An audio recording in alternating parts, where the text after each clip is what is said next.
Chapter 5, Mishnah 1. The next two chapters discuss how the different menachos are prepared and offered. This Mishnah discusses whether menachos are brought as chametz or non-chametz. All menachos are brought as matzah, except for the chametz loaves of the Todah offering, and the shtei lechem, which are brought as chametz.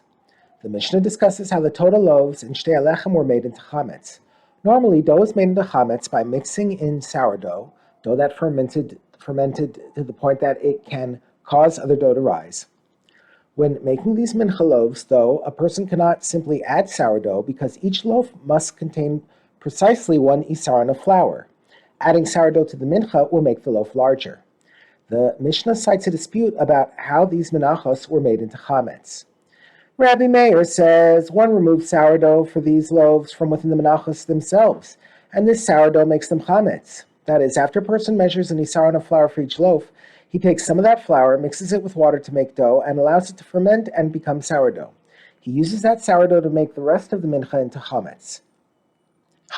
This way, no extra flour is added to the loaf. Another opinion. Rabbi Yehuda says even a mincha made this way is not ideal, because sourdough made this way will not ferment fully and thus will not make the mincha rise properly. Rather, one should bring fully fermented sourdough and put it into an empty measuring bowl, i.e. a container that measures 1 isaron, and then fill the rest of the measuring bowl with flour for the mincha. This sourdough will cause the mincha to rise fully, and it will have exactly 1 isaron of flour. Rabbi Meir responds. Rabbi Meir said to Rabbi Yehuda, even a mincha made with this method would have either too little flour or too much.